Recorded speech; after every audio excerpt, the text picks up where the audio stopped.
Siya si Mary June, dalagang maganda. Malayang nagagawa ang gusto niya.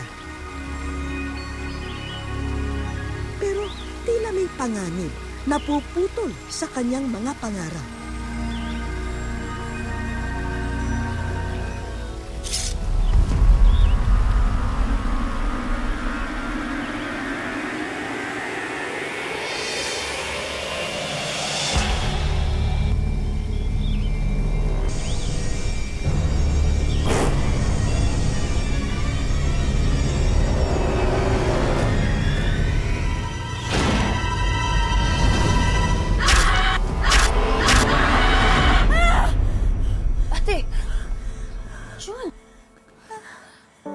Ate, nananaginip ka lang.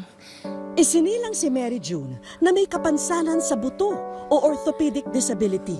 Ito rin ang sanhi kung bakit maliit o payat ang kanyang mga bias. Ang tawag dito ay atrophy.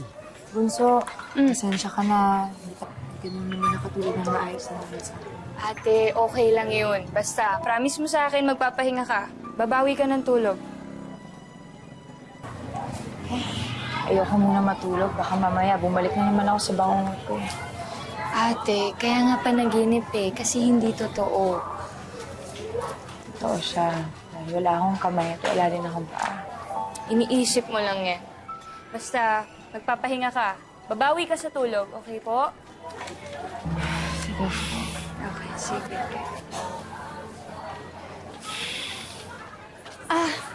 Hinihintay niyo ba si Arian? Sandali lang, ha? Oh, andyan na yung kaklase mo, Arian. Sige ate, aalis na ako Una na po ako. Teka muna, sandali. Matanong ko lang. Ba't parang iba yata yung tingin ng lalaki sa'yo, ha? Ba't parang... Ano ba yan? May ibig sabihin ba yan? Ate, wala. Wala pa akong planong ganyan. Ay, naku, huwag kang magsasalita ng tapos. Yan si Ate Minnie mo, ganyan-ganyan din ang sinabi. Tingnan mo yung natapos niya. Bachelor of Arts in Motherhood. Ate, basta ako, marami akong plano sa buhay. At saka may promise ako sa inyo ni ate, di ba? Ate, may usapan na tayo, di ba? Aalagaan ko siya. Ay, naku, promise mo yan, ha? Promise po. O yan, o sige. Ito na muna yung bakod mo, ha? Pasensya ka na dyan. At kulang tayo ngayon. Ox lang yan, ate. Ako nang bahala para magkasya to, okay? Sige, Bye-bye. sige. Bye-bye po. Ingat. Bye-bye po. Ulila na sa magulang, kaya mga kapatid na lang ni Mary June ang kasama at umaalalay sa kanya. Paano raw ipagpapatuloy mangarap kung ang buong buhay mo ay tila isang masamang panaginip? Paano kung isinilang ka na may kapansanan na hindi na raw magagamot? Saan ba tayo huhugot ng lakas ng loob para ipagpatuloy pa ang buhay na isinumpa? Hatid po namin ngayon ang kwento ng isang taong patuloy na kumapit sa kanyang pangarap sa kabila ng kanyang hindi pangkaraniwang kondisyon. Magandang araw po mga kapuso, ako po si Vicky Morales at ito ang Wish Ko Lang.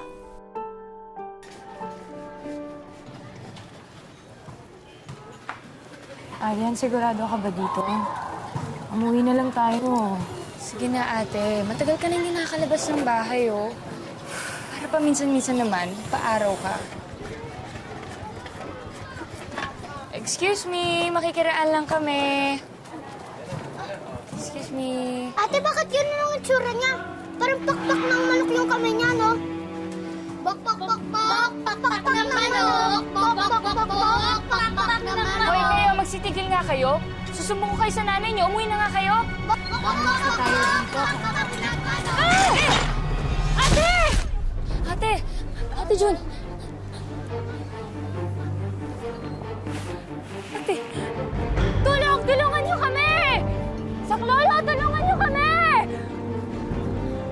Tulong! Tulungan niyo kami!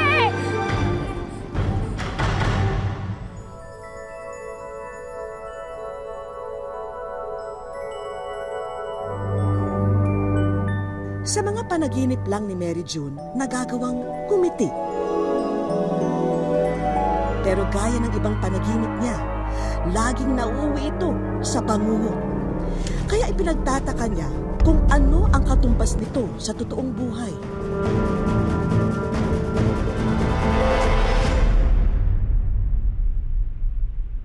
June? gising ka. Nag-aalala kami sa'yo. Ate. Oh, Arian. Tawag ka. Ate, sorry. Sorry kasi kasalanan ko to eh. Kundi dahil sa akin, hindi ka mauuntog. Arian, wala kang kasalanan. May kasalanan yung mga batang yun. Sila yung nanunukso. Ako, pag nakita ko yung mga yun. Arian, wala kang kasalanan. Tama yung ate mo.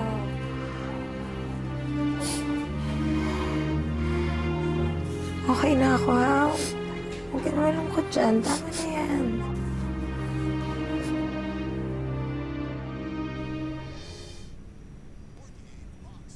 Oh, anong ginagawa mo? Tanghali na. Dapat nasa eskwelahan ka. Uy, ano nangyari? May sakit ka ba?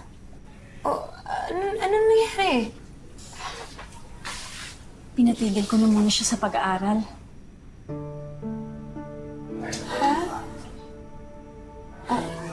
Bakit?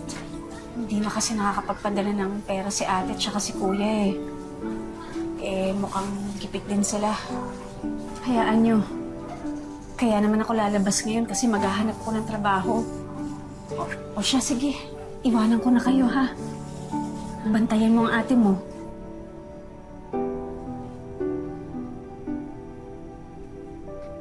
Arian. Sorry, kasalanan ko to. Yan ka na naman, ate. Sinisisi mo na naman yung sarili mo eh.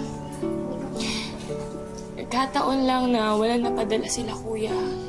Nagipit din sila dun. Gusto ko nga maghanap ng trabaho eh. Kaya lang... wala akong kasama dito.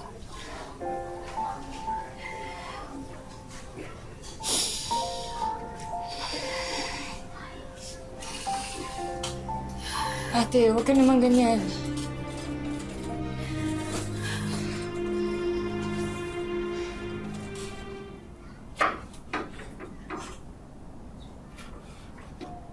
Tulungan na kita dyan, ate. Hindi na, kaya ko na to. Kaya ko naman tumulong eh. June, kaya ko na to. Kaya ko naman tumulong, ate. Ay, nako. Sinabi ko naman kasi kaya ko na nga to. Sorry, ate. Sorry. Ano? Gusto mong tumulong? Wala ka namang magagawa kahit gusto mong tumulong eh. Alam mo ba, inutang ko pa to para lang makakain tayo. Tapos ayan, tinapon mo lang. Walang-wala na tayo, June. Doon ka na nga sa sala.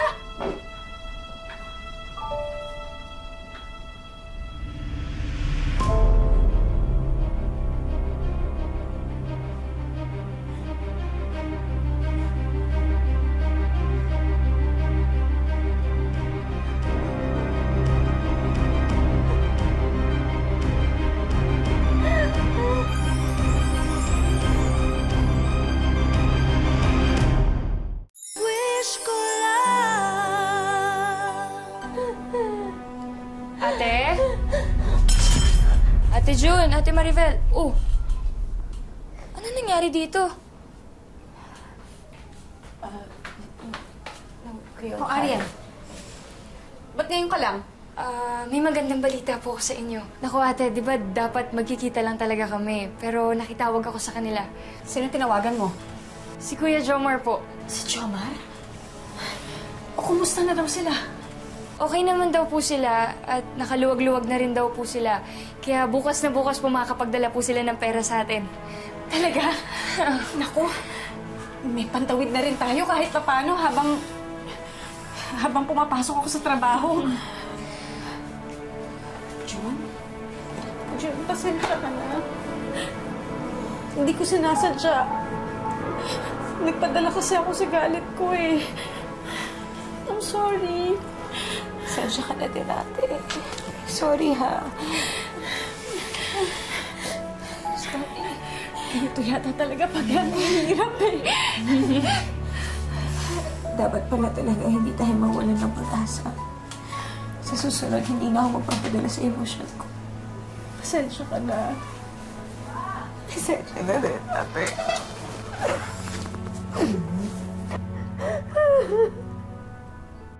Mula nang isilang hanggang sa magkaisip, pakiramdam ni Mary June na pahirap siya sa kanyang pamilya.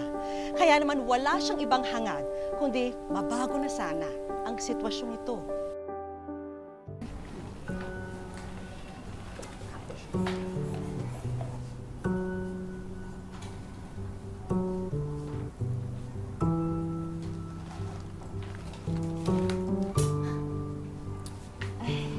Wow, ate, ang ganda naman ng gawa mo. Galing ah. Wala naman akong ginagawa maghapon, kaya naisipan ko na lang mag-drawing. Ay nako, malay mo balang araw maging hanap buhay mo pa yan. Di bale, sa susunod sweldo ko, ibibili kita ng pintura. Tsaka ano yun, dun sa, ano yun? Canvas. Canvas yun Canvas, natin. sige, yun, tama. Tapos, malay mo, magkaroon ka ng sarili mong studio. Pwede.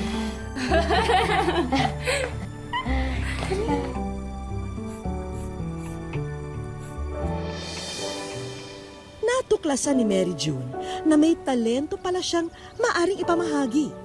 Ate June, napakaganda ng paintings mo. Sobrang nakaka-proud. Salamat. Hello po, I love your paintings po talaga. Salamat. Pero ang pangamba niya, may puwang ba ang mga obra niya sa panlasa ng iba?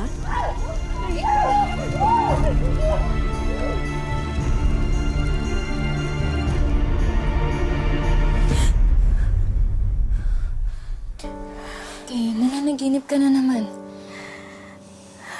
Panaginip lang. Salamat sa Diyos, panaginip lang. Ang ganda-ganda mo, bunso. Gising ka pa ba? Baka nananaginip ka pa, ah. Oo, no, gising na ako. Halika, labas tayo. Sigurado ka?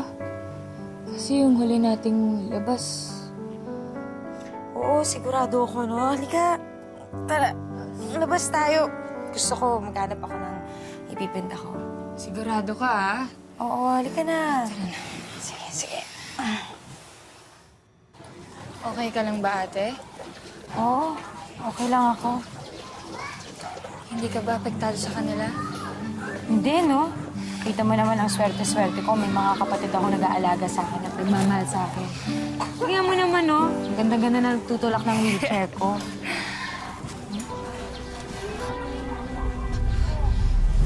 Ano? Ate, Oh, ano nangyayari? Okay ka lang, Aryan? Uy! Tulong! Aryan! Aryan! Aryan! Tulong! Tulong! Kailangan namin ng tulong dito! Aryan! Tulong! Dok, kumusta po yung kapatid ko? Ano po yung kalagayan niya ngayon? I'm very sorry. She has cervical cancer. Ha? Dok, baka naman nagkakamali kayo. Ang bata-bata pa niya para magkaroon ng ganong klaseng sakit. Yeah, we can run a new test. Pero maliit lang ang chance ang mabago ang resulta. Hindi mawari ni Mary June kung bakit ang kapatid niyang si Aryan pa ang nagkasakit ng malubha. Siya pa naman ang laging kasama at umaalalay sa kanya. Gagaling ka.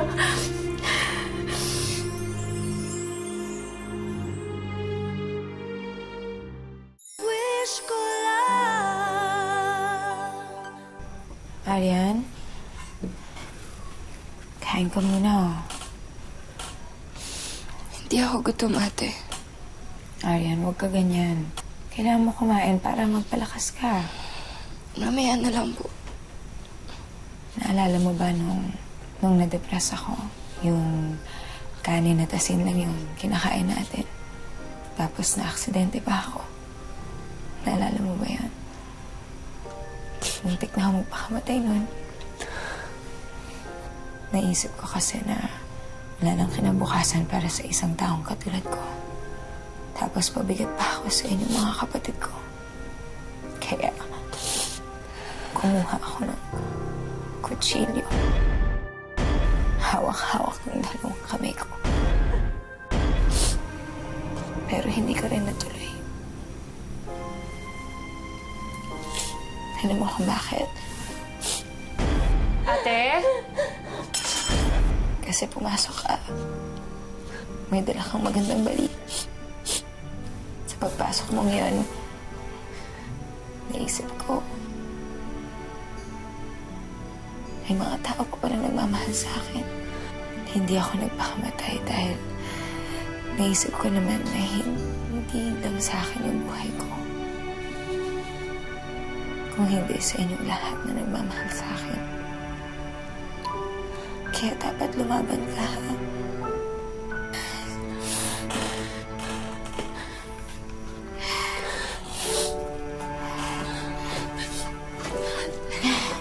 Huwag ka na umiyak.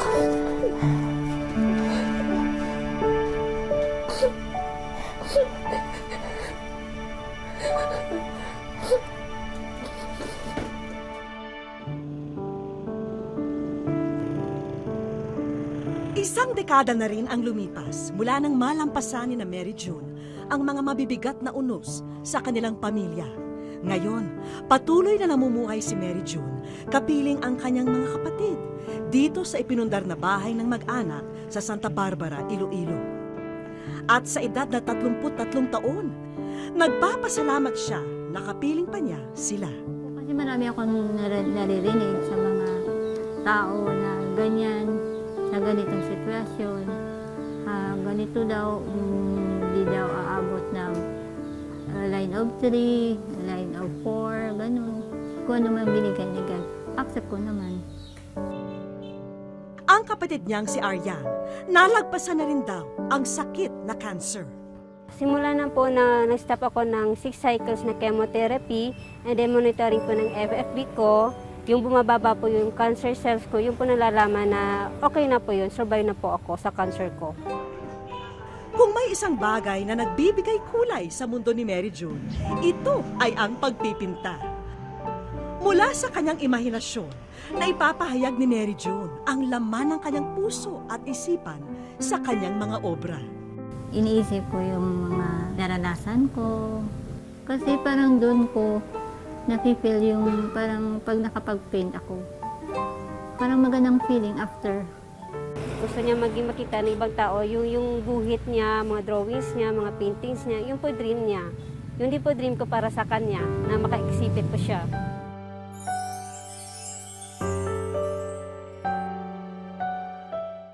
Sa aming pagbabalik. Hi, Mary June! Hello! Wow! Na-meet na rin kita sa wakas! Wish ko lang! Isang magandang umaga ang babati ngayon kay Mary June. Wala siyang ideya na personal naming tutuparin ang hiling ni Aryan para sa kanya. Nandito po tayo ngayon sa Santa Barbara, Iloilo at handa na po tayo para sorpresahin si Mary June dito mismo sa kanyang bahay. Tara?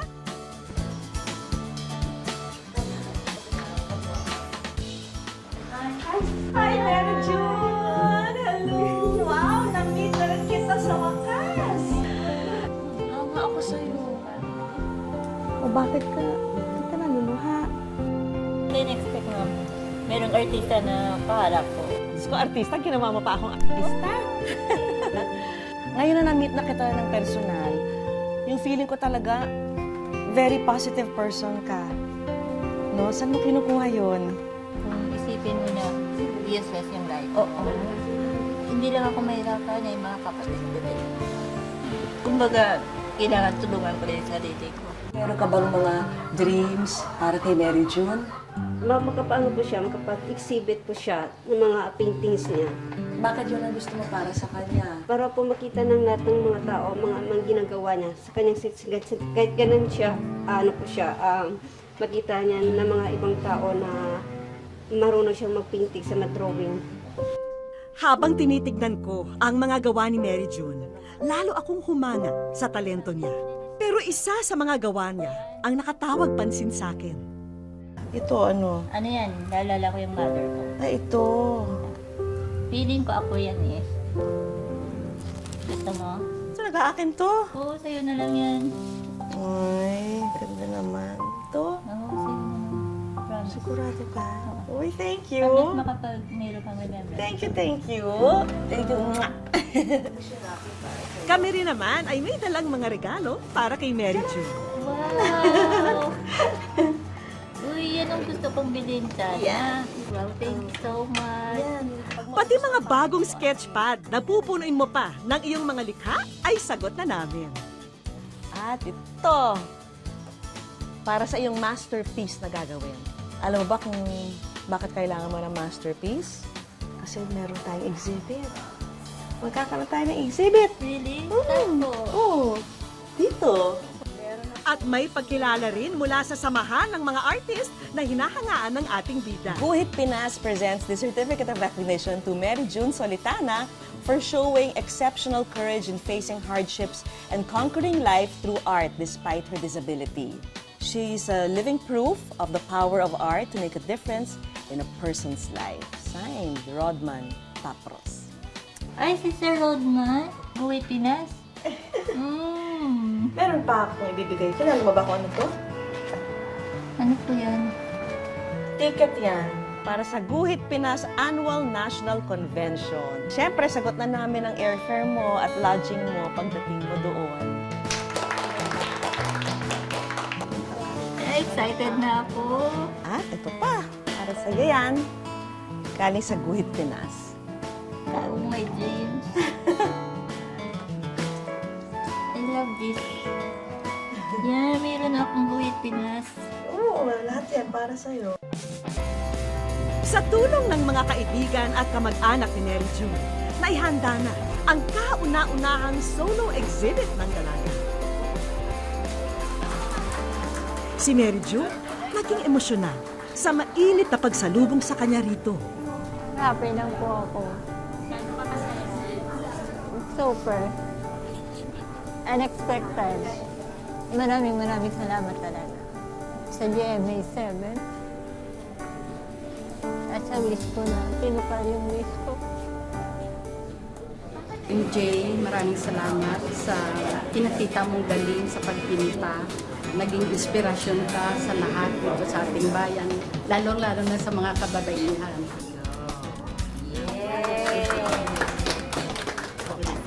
Ang mga obra sa exhibit na ito ay kabuuan daw ng mga pinagdaanan ni Mary June.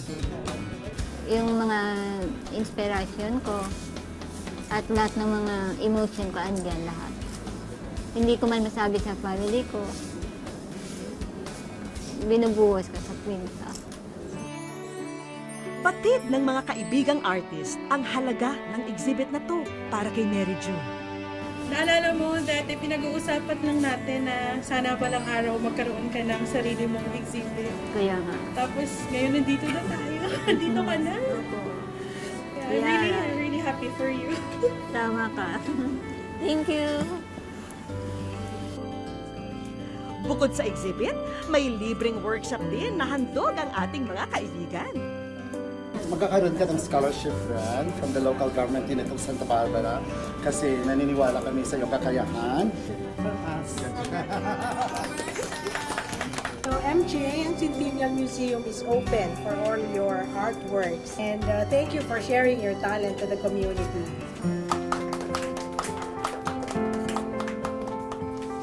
Sa tulong ng kanyang pamilya, mga kapatid at mga kaibigan, lalong napapalago ni Mary June ang kanyang kakayahan at talento. At sa katuparan ng kanyang hiling, hatid din ito'y saya at inspirasyon para sa lahat.